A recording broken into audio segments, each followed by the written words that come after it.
ito yung ating warm-up. So, second chance. Ang topic actually natin is second chance. Pero itutuloy natin yung series natin about the end times. Nung last week, sinimulan natin about the rapture of the church. Maalala nyo, meron tayong diagram na ganito eh. Diagram na ganito, tapos sabi nga natin yung Old Testament from creation up to the cross, up to the resurrection, yun yung Old Testament.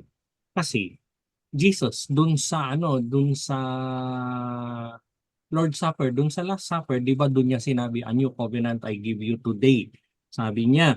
Pero dun sa based dun sa nakasulat sa Hebrews, magiging totoo lang ang isang covenant pagpatay na yung gumawa, tapos anong tawag doon, yung it has to be parang signed in blood. Parang gano'n yung Hebrew na tradition. I think it's Hebrews 9 verse 18 yung nagsasabi nun. So, nabuo yung new covenant sa cross and the resurrection of Jesus. So after the resurrection, nandito tayo ngayon sa church age up to today. Unknown to anyone except si Father God kung kailan mangyayari yung rapture. So anong mangyayari? Si Jesus yung blue na arrow, bababa siya, tapos tayo naman iaakyat niya. We will meet in the cloud, sabi sa Thessalonians. After, so pinag-usapan natin nung last week yung rapture. Pag-usapan natin ang rapture. Tapos ano yung value niya? Ano yung value niya sa atin? Pero tonight, advance tayo, pag-uusapan natin ang tribulation. Yung 7 years of tribulation. Yung 7 years of tribulation, pag bumalik tayo sa timeline natin, ito yon.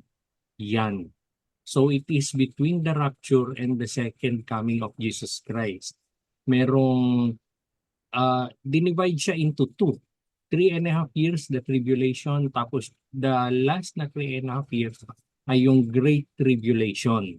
So hindi, those times will not be really that good. Yun yung aralin natin ngayong gabi. During this time, so good or whatever, kung ano man yung description natin. Pero after the tribulation comes the second coming. Si Jesus yon, bababa sa lupa. Bababa siya sa earth na kasi siya yung blue. Ayan. Kasi dito sa rapture, we will meet in the air. Dito naman, bababa na siya sa lupa. And we will learn about that tonight. Mamaya may ipapakita akong 5 minutes na video. So, makikita natin dito sa video tungkol dun sa sa tribulation. What will that be? Ano ba yun? So, meron tayong 5 minutes na video tapos i-explain ko further mamaya. Prophecies within the New Testament. It is a one-time event yung rapture, tapos after the rapture, mangyayari yung tribulation. Ano ba ang mga major events during the tribulation? Ayan, nandyan sa screen natin. So, maraming sinasabi, beginning of sorrows, rise of the Antichrist. Hindi natin isa-isahin yan. Tapos ito yung seals, trumpets, and bowls of judgment, yung 7 seals. We could read that sa Bible. Ayun, nandito yung mga references natin. Pero much to say, nari itong 7 seals, ang daming mangyayari. Yung 1/3 of the, magiging dugo, lahat ng tubig sa mundo, parang ganon. So ang daming mga mamamatay, there will be a time yung mga puno, mga halaman, all of those things. Tapos yung 7 trumpets pala yun yung sinasabi ko. Meron yung tungkol sa 7 trumpets. It is either basahin nyo dun sa nakalagay na scripture dyan or marami ring representation sa sa YouTube. Although nung tinitingnan ko kasi sa YouTube, meron din naman yung mga hindi accurate kasi. Meron yung mga hindi accurate, meron naman yung pinasok nila, yung mga sarili nilang, sarili nilang mga opinion, tapos it sounds like doctrine, it sounds like theory pag pinipresent. Kaya confusing din. Confusing din siya. Tapos ito nga, Great Tribulation. Kasi sabi nga natin kanina, yung simula niya ay tribulation. Itong time na to, yung tribulation, pag nagsimula, right after the rapture, nagsimula ang tribulation, hindi pa magulo yan. Hindi pa magulo. Akala ng mga tao okay lang. Yun lang pala, parang ganon. Pero pasama ng pasama ng pasama. Kung titignan natin dito, I tried as much as I can to make it chronological, although hindi ko ma-gets masyado kung paano siya gawing chronological, pero nandun na, persecution of saints, tapos yung mark of the beast, yung naririnig natin yung 666. Anong value ng mark of the beast? Kasi during that time daw, kung wala ka nun, you cannot transact anything. Hindi ka makabili ng gamot, pagkain, hindi ka pwedeng pumunta sa ospital, magpagamot, yung mga ganon. Practically nothing you can do without the mark of the beast, so it will encourage people, sige, papamarka na lang ako, magpapalagay na lang ako, pero it also says on the same scriptures na pag meron ka nun, hindi ka pwede sa heaven. Parang ganun. Tapos Battle of Armageddon, and then supposedly wala yung number 10 dito kasi yun na yung second coming. Ito na yung second coming of Jesus, which we will talk about next week. We'll talk about next week. Second coming of Jesus. Ayan na po. So ito yung mga major events. Practically yan yung mga major events. Pero syempre, ang tanong natin, pagdating dito, yung church age up to the rapture, masasave yung mga si Jesus yung Lord and Savior nila. Sincerely na tinanong nila and they have lived lives na si Jesus na yung Lord and Savior nila. So, ano yung matitira? Maalala niyo yung video natin nung last week. May mga natira may mga naiwan. Anong mangyayari sa kanila? Anong mangyayari sa kanila? So the question is, will there be salvation during the tribulation? Dito, yung time na ito. Kasi dito, kinuha na ni Jesus lahat ng saved. Yung unsaved nandito pa. Ang tanong ngayon, magkakaroon ba ng salvation during this time? Magkakaroon ba? Ang sagot, meron. Paano? Ayan, through the preaching of the 144,000 from the tribes of Israel.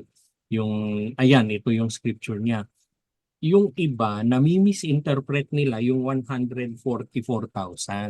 Ang sinasabi nila, 144,000 lang daw yung maliligtas. Meron pang isang church, ang sinasabi niya, kami yung 144,000. So kung wala ka sa church na yun, hindi ka raw safe. Parang ganon. Tapos, two witnesses, hindi natin i-detalye, pero may darating na two witnesses. Several, anong tawag doon? At least tatlo. May at least tatlo na possibility dyan. Si Enoch, Elijah, si Moses, Elijah. Tapos meron pa, nakalimutan ko yung pangatlo. Tapos through angel from heaven, ito naman yon, and through copies of the Bible in languages circulating around the world. Mark 13:31, dito sinabi ni Jesus na heaven and earth may pass away, but my words will never pass away. Ganon. Magiging matatag yung salita ko, sabi ni Jesus. And during the time of the tribulation, buhay ang salita ng Panginoon. Buhay na buhay yung salita ng Panginoon. What does that tell us? What does that tell us? The tribulation is God's ultimate second chance. Second chance pa rin ang period of tribulation, pero after that, wala na. Wala nang pagkakataon. Pero, hindi siya ganun kadali. Bakit? Kasi, lahat ng mga yung mga sincere na mga pastor, evangelist, mga teachers, leaders, nawala na sila dito sa rapture. So, ang matitira dito, yung mga nagkunwari, yung mga hindi naman totoo, pero nandito pa rin yung Bible, yung Word of God. So, ang meron yung mga tao, yung Word of God. However, dun sa nilista nating 10 kanina, nandyan na yung Antichrist, nandyan na yung Mark of the Beast. Tapos during this time of the tribulation, hindi ko lang matandaan sa nakasulat sa Book of Revelation. Ito yung lilindol ng napakalakas na lahat ng mga bundok magiging ma-flatten lahat. Yung mga ganon. Those things happen during those times. Ang sinasabi ko lang, dito sa church age, sa buhay natin ngayon, nakikita natin kung gaano katindi yung mga bagyo, gaano katindi yung mga disaster na nangyayari, gaano katindi yung mga sakit, lahat tayo, survivor tayo ng COVID, gaano katindi ang lahat ng mga yan. Pagdating sa tribulation, it will be so much worse than what we are experiencing today. Kung nakakita tayo, ang daming namamatay, mga nasusunog, nakikita tayo ng ilan yung biglang mamamatay sa isang lindol lang, it will be worse during the tribulation. Will be worse. So hindi natin pwedeng paglaruan ng salvation na dito during the church age. Hindi mo pwedeng sabihin na magpakasarap muna ako sa buhay, doon na lang ako sa tribulation. Hindi po. The tribulation the tribulation is not a time that you want to be within. Hindi po. Ganun kahirap 'yon. So, taking out all the horror dito sa kwento ng tribulation, ano yung pwede nating matutunan from the tribulation na na nababasa natin sa Bible? What can we learn from that? John 14 verses 1 to 3. Pakibasa po. Please. Somebody pakibasa. John 14, verse 1 to 3, ESV. Let not your hearts be troubled. Believe in God, believe also in me. In my Father's house are many rooms. If it were not so, would I have told you that I'll go to prepare a place for you? And if I go and prepare a place for you, I will come again, and I will take you to myself, that where I am, you may be also. Thank you. Thank you. Madalas kong ituro yung alam naman natin very often we hear it, yung sinasabi na God is a God of second chances. Totoo yan. Totoo yan. While we are in the church age, hindi mauubos ang second chance ni Lord. Mag-repent ka, ibabalik ka niya. Mag-repent ka anytime, ibabalik ka niya. Hindi mauubos yan. Punong-puno ang buhay natin ng second chances. Sabi ka ni Risa kanina, syempre marami yan. Sabi, totoo. Totoo, all of us. Hindi lang yung second chances natin are not only for major issues, pero parang yung sinare ni Matthew kanina, mabagsik yung pinagdaanan ni mabagsik yung pinagdaanan ni Matthew. So, yung second chances na yun, meron at meron, it will always happen when we seek it from God during the church age. Yung mga simple mistakes natin or yung mga life-altering na decisions natin, we often find ourselves needing and receiving opportunities to start again. Binibigay ni Lord new beginnings. We call Him the God of new beginnings, the God of second chances. Absolutely, definitely, yun si God. Pero among yung second chances natin ngayon, there is one that stands out differently. It is very, very significant. It is the opportunity to turn to God during the tribulation after the rapture. Yung tribulation is still God's ultimate second chance. Sabi nga natin, pwede pa. Pero it will be a very, very, very difficult time. Sobrang hirap na nun. Sobrang hirap yung time na yun. Given merong Antichrist. Alam mo, ano yung sinasabi natin ngayon, ang daming mga nagtuturo, tapos nakakalito, hindi mo alam kung sino yung totoo. Sino yung totoo, tsaka sa hindi. And ganun din, pagdating ng Antichrist, he will pretend to be Jesus. And many will be confused, and that will happen during dun sa tribulation. Yung tribulation, hindi pa siya time of judgment, pero we can always view the tribulation na it is a profound, napakalalim, napakatinding display ng grace ng Panginoon na binibigyan niya pa. Alam niyo yun, siguro naman tayo may experience tayo of sharing the gospel. Meron yung tatawanan ka, tatalikuran ka, mumurahin ka, tatakbuhan ka. Every kind of rejection na experience natin, after the rapture, bibigyan pa sila ni God ng 7 years. 7 years to realize all that. Pero it will never and never be as easy as it was during the church age. Dito ipaparealize na ni Lord na hindi kalokohan yung mga gospel na sineshare sa inyo noon. Hindi kalokohan yung mga inabuso mo na gospel na misinterpret mo na ayaw mong paniwalaan. Alala niyo yung video natin nung nag-rapture, may naiwan na pastor. Naiwan na pastor, tapos tinanong ng babae, bakit ikaw nandito? Ikaw ang galing mong magturo. Precisely, sabi niya, I was only teaching but I was not believing.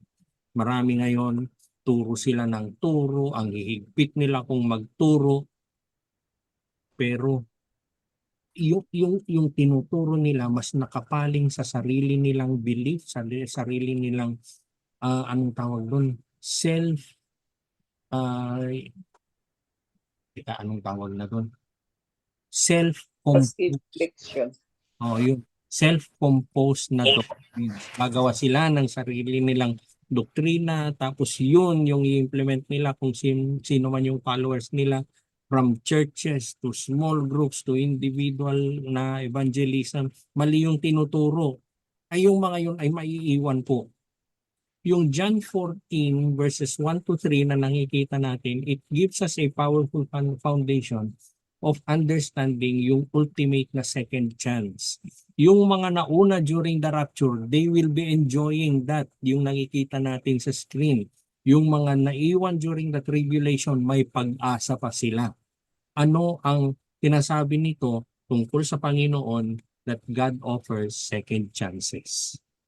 He offers second chances, which means yung mga binibigay niyang second chances natin ngayon, huwag nating maliitin, huwag nating ignorin, huwag natin yung, alam mo yun, binigyan ka na nga niya ng second chance, nagbago ka naman, pero bumalik ka pa rin. Bumalik ka pa rin dun sa mali na ginagawa mo or dun sa pinanggagalingan ng pagkakamali mo. Huwag na. Huwag na po. Wag nating maliitin yung mga second chance na binibigay ni God, although hindi nauubos yan. Pero wag po nating maliitin. 2 Peter 3 verse 9. Pakibasa po, please. 2 Peter chapter 3 verse 9. The Lord is not slow to fulfill his promise, as some count slowness, but is patient towards you, not wishing that any should perish, but that all should reach repentance. Praise God. Thank you, Lord. Thank you, Pastor. The reason for God's second chances ay sana mag-repent tayo. Sana ay mag-repent tayo. Repentance, we know that very well. Ito yung sinasabing 180-day return. Hindi yung 180 na nga, pero napipihit pa rin na maging 360 na bumalik dun sa dati. Hindi na. Tapos bakit niya ginagawa yon? Not wishing that any should perish. I want us to understand this verse. Ang sinasabi ng verse na ito, tinutupad ng Panginoon ang kanyang pangako. Tapos He is patient towards us. Ayaw niyang merong mag-perish sa atin. At gusto niyang mag-repent tayo. Nowhere dito sa scripture or in the context of this scripture will it ever say na pag hindi ka nag-repent, na in-ignore mo yung second chance niya, mababawasan yung pagka-Diyos niya. Hindi po. He will remain God. He will remain Almighty. He will remain sovereign. Kung sino man siya, yun siya. Mag-repent ko man o hindi. Anong ibig sabihin nun? Yung second chance na binibigay niya, tayo lang ang nakikinabang. Tayo lang ang nakikinabang kasi ganun tayo kamahal ng Panginoon. Yung nature, yung kalikasan ng Panginoon, it is marked by patience, and yung desire niya for us to repent. Understand, based dito sa verse na ito, that repentance is a choice para sa atin. Ang dami na ngang ginawa ng Diyos na mabuti sa iyo, mag-repent ka na. Huwag ka nang makipagtigasan. Huwag ka nang pabalik-balik dun sa dati. Kung nagkamali ka man noon, gaano man katindi yung pagkakamali na yan, mag-repent ka na. Make yourself right with God. Make yourself right with God. Hindi yung ipagyayabang mo pa yung pagkakamali mo. Hindi, huwag na yun. Huwag na yun. Huwag na yun. It is not worth that. Throughout the Bible, ang daming mga example of God extending second chances to people, to nations. Makikita natin lalo sa Old Testament. Yung tribulation is a period wherein yung character ni God to give second chances, it is magnified. It is magnified pero may dulo. Ito na yung may dulo, 7 years. You waste those 7 years, tapos ka. Binibigyan tayo ng one final chance to turn to Him, pero it will be a very difficult time. Ang sinasabi ko lang, kaya kung ulit-ulit na yan, huwag natin hintayin ang tribulation. Make yourself right with God, ready for the rapture. You wouldn't like to be in the tribulation. Pag binasa natin sa Bible. Quote ko sa inyo si Jim Elliot. Sabi niya, God always gives His best to those who live the choice with Him. He will always give His best to those who live the choice with Him. Ang mahalaga kasi dyan, ito na yung sinasabi natin na, Lord, bahala ka na sa akin. Lord, ikaw nang bahala. Lord, ikaw na yung masusunod. Ang ibig sabihin niyan, when we leave the choice to Him, we do not leave the choice sa iyong pastor, sa iyong leader, sa iyong advisor, sa iyong mentor, hindi. They could advise, they could mentor, they could teach, pero it is between you and God. Will always be between you and God. Wala ni sinong leader ang pwedeng, alam mo yun, pag sinabi mo, Lord, leader, ito yung sinabi ng Diyos sa akin eh. Ito yung message ni God. Dito niya ako pinapapunta. Ito yung pinapagawa niya sa akin. Ito yung direksyon na sinasabi ni Lord.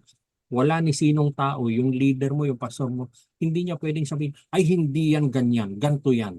Hindi po.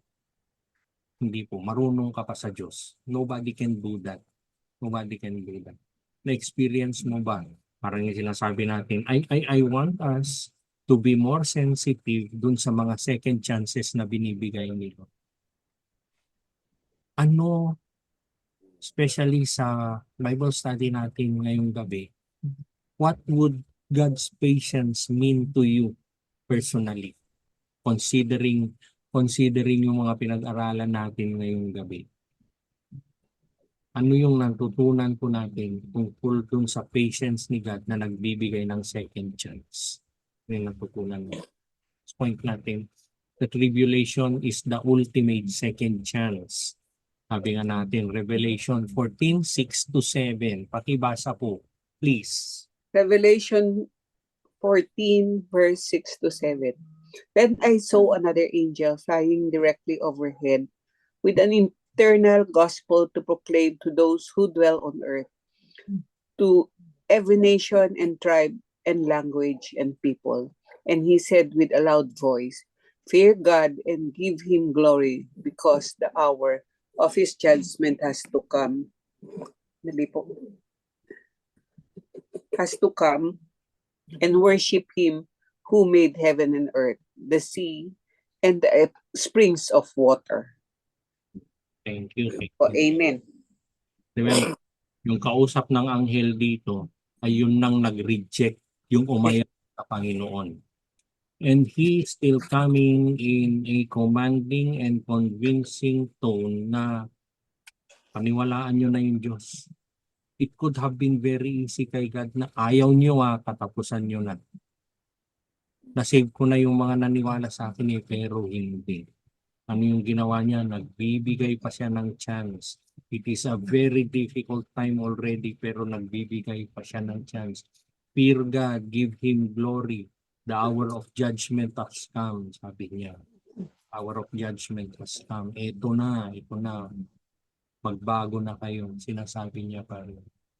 So, yung time of tribulation, ang daming trials na mangyayari, pero it is a period of extraordinary grace. Kung ano yung nakikita natin na grace ni God ngayon, siguro times 100,000, 100 million times during the tribulation. Binibigay niya yung ultimate pagkakataon. Magbago na kayo, tanggapin nyo, maniwala kayo, have faith in God. Yung eternal gospel, sabi dito sa eternal gospel, sabi sa scripture natin, it will be proclaimed to all. Yung gospel ng Panginoon, it will be proclaimed to all. And it will be offered to all as an ultimate second chance for repentance and salvation. So yung period na ito, yung tribulation, it emphasizes the urgency of turning to God. Remember, tingnan nyo ang maalala nyo kanina, will there be salvation? Sabi natin, lahat yung apat na sources, apat na means of being saved during the tribulation, puro supernatural na. Supernatural na. Ayun yung maniwala sa tao, eto, supernatural na. Yung ipapakita ng Panginoon sa scripture natin sa screen, anghel na, kung di mo pa ba naman pinaniwalaan. So, ito yung binibigay ng Panginoon, nagbibigay siya ng second chances, and with the second chances that we are receiving today, intindihin natin yung urgency of turning to God. Kaya siya nagbibigay ng second chances sa atin. Huwag nating sayangin yung mga opportunities na binibigay ng Panginoon. Merong nagsabi, the greatest mistake anyone can make is to assume that we have more time. Hindi po. Nauubos ang oras. Nauubos ang oras. So, how does understanding the tribulation as a final chance impact your view of God's grace? Remember, ngayon we are living in the grace of God. We are living under the grace of God. Pero it will be heightened during ng tribulation. Although ganun kahirap, pero heightened naman yung grace ng Panginoon. So, it is not only an issue for us, it is an issue of letting others know na ganito yung mangyayari. Huwag nating sayangin yung second chances ni God. And yung last na point natin, the consequences of ignoring God's second chances. If you live a life today na hindi mo man napapansin, sinasayang mo pa yung mga second chances ni God, what does the Bible say?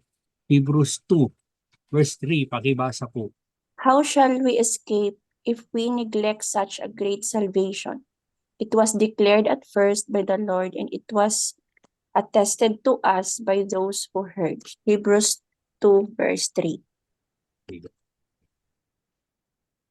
Kung nabuhay ka na ni-ignore mo, tinatawanan mo, sinasayang mo yung second chances na binibigay ng Panginoon, Scripture tells us, how can we escape if we neglect such a great salvation? Sayang, wala na. Pag in-ignore natin yung second chances ni God, lalo na yung during tribulation, severe, very severe ang consequences. Tinuturo sa atin na after the tribulation, there will be no further chances of repentance. Wala na. Huwag kang umasa, wala na po. So, yung finality after the tribulation, dito na i-emphasize yung kahalagan of not taking, yung doon natin ma-realize na ano ba yung mangyayari pag in-ignore mo, pag hindi mo tinanggap yung grace ng Panginoon. So, even today, meron ngang rapture meron na nga pinangako nga ni Lord, hindi ka na makakaabot dyan. Huwag po nating sayangin. That we can respond to God's call hanggat meron pang pagkakataon. So do not take God's grace lightly. Ngayon, kung minsan meron yung tinatawag na hyper grace na parang pinaglalaruan yung grace ng Panginoon. Let's not do that. Huwag po nating huwag nating abusuhin yung grace ngayon. Only we will realize it today because He will give greater of that grace pero during a time na hindi na ganun. It's not as ideal as we are living today. Confusing ngayon, nakakatakot yung mga disasters, mga pandemic ngayon. It will be a gazillion times worse during the tribulation. San mo gusto? San mo gusto? Think of it very well. Ayun, sige po. So we have time para sa sa ating breakout rooms. So ano yung pag-uusapan sa breakout room? How can you actively embrace and not waste the second chances God gives you daily? Alam niyo, ito yung it would be a good time para sa atin to realize na Lord, binibigyan mo pala ako ng second chances. A lot of it I have ignored. A lot of it hindi ko pinapansin. Pero starting today, Lord, make me more sensitive. Something like that. Tapos, how can you live with a sense of urgency and purpose, knowing the significance of the tribulation as the ultimate second chance? Gusto mo bang umabot pa Gusto mo bang umabot pa ng tribulation o gusto mo ngayon na ready ka na? Tapos which part of our Bible study made the most impact on you? Yun po. So, napicturean mo ba? Hindi ko yata na-send kay tita doon. Hindi ko na-send. Okay na. Meron na. Picture, na picture ko. Okay, stop share. Yun. Sige, mag-share ulit ako. Nasaan na yun? Sige, so I just hope nakabigay ng linaw yung Bible study natin. Yun ang sinasabi namin ni Tiyet kanina.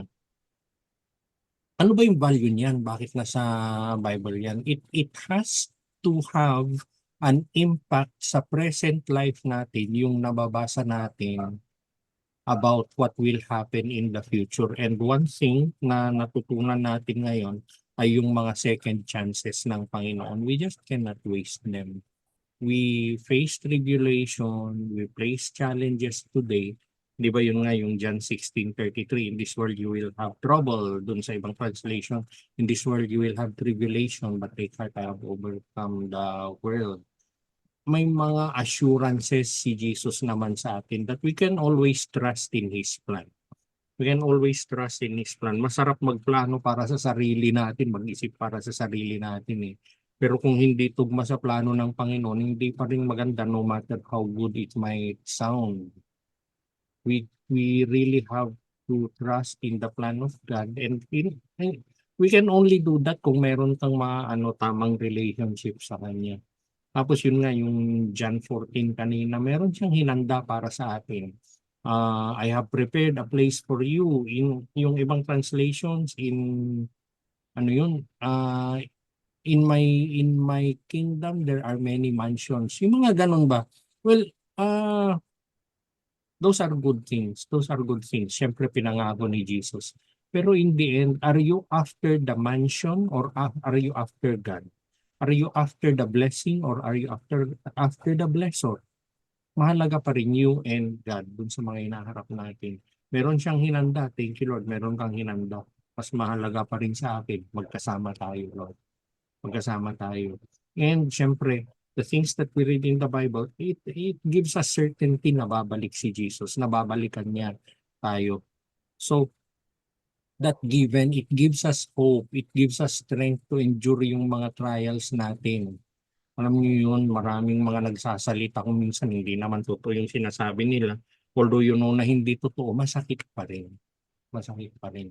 There are conversations that happens na hindi mo naririnig, pero naririnig lang ni Lord lahat yun. So we can always be encouraged dun sa promises ni Jesus, and we can encourage others also. Binasa natin kanina yung John 14 verse 1, let not your hearts be troubled, believe in God, believe also in me. Marami tayong pinagdadaanan ngayon, there are storms of life sa buhay natin ngayon. Pero we will always find comfort na Jesus is our Emmanuel, He is with us, and may hinanda siya para sa atin eh. Meron siyang hinandang lugar para sa atin. Punong-puno ang Bible na we are not citizens of this world. Our citizenship is in heaven. May hinanda akong tirahan para sa inyo. Sabi ni Jesus dito sa aking kaharian. One day we will be there, but most of all, one day we will be with Him. So, yung tribulation, it talks about a period of urgency, pero a period of very heightened grace ng Panginoon. Kalain mo yun. Ito na yung mga nag-reject, ito na yung mga nagmakatigas, binibigyan pa rin ng pagkakataon, and it makes us realize sino yung Panginoon natin. So let us be encouraged, let us encourage others also, that let us all turn to Jesus Christ while there is still. Amen. Amen. Meron tayong final song, and then later we will pray.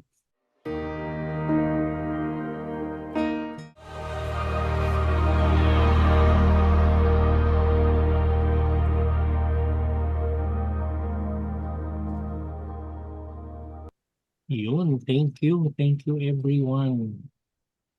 Thank you, Lord, you are God, in Jesus' name. Amen. Amen. Amen. Amen. Amen, Pastor. Thank Thank you, you. Pastor. Amen. Thank you, Lord. Thank you, Amen. Lord.